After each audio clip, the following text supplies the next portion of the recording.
was this really a Christian movie? Because did they ever quote scripture or even talk about the Bible? There was only one part where his sister yelled, "What would Jesus do?" Yeah. And then what did he say? He wouldn't date. He wouldn't date women.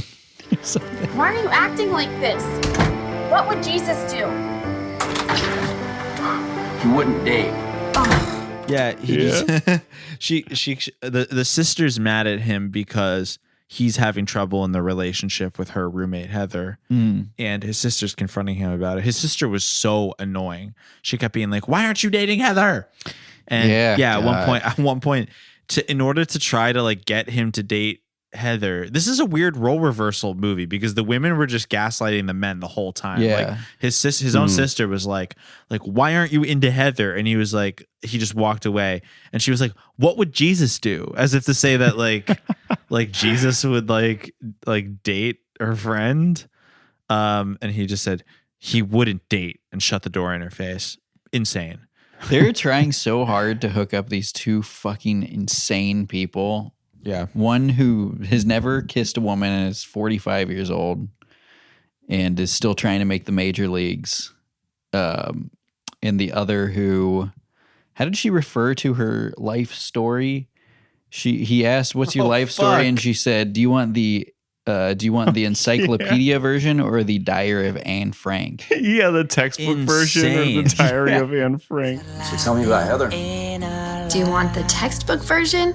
Or are you talking like the Diary of Anne Frank? Insane. What does that mean? I feel like they meant to say the textbook version or the People's History of the United States, but instead they said the Diary of Anne Frank.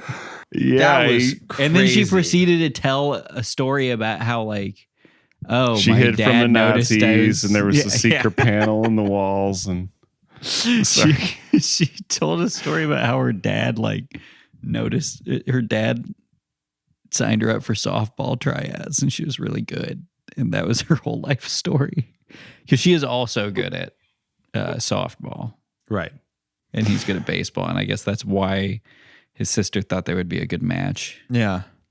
Well, first of all, I completely forgot about the Diary of Anne Frank line, and I'm really happy you brought that up. But I do want to go back to the idea of, is this a Christian movie or not? Because at first I really thought it was not. Like I thought it got onto PureFlix as a mistake or no one vetted it, because the whole first part of the movie, the guy Tyler is just saying what to me sounded like blatant sexual innuendo. Everything he's just saying is like baseball terms he's using as innuendo. He's like, I bet it would be a good game if we got together or something like that. And I don't know, just saying all sorts of random shit like that. And also it was fairly sensual early on when he's showing Heather how to fix her batting stance. When we know as the audience she doesn't need it because she's also a skilled player. Yeah, he's like, he has his arms around her and they're both holding the bat, and he's like, "You've got perfect form." That was definitely one thing that was said, and it was very sexual to me. Has her close her eyes and and then 20 minutes later she's like, "Let's go hot tubbing," and then they're in the hot tub together, and he's shrinking away from her touch as she's making moves on him. It's just where is this going? What is going on? And then the movie breaks into this purity ring thing. At one point later in the film, his soft boy friend, I believe Brandon is his roommate. Name. His roommate says "Pray ye not be led into temptation, bro." Oh, right. And then his sister says, "What would Jesus do?" But they're mocking him, I think. I think so. There's what I'm saying is there was no real Christian message. There was no Christian backing for him No. being celibate to the point that he does not kiss anyone.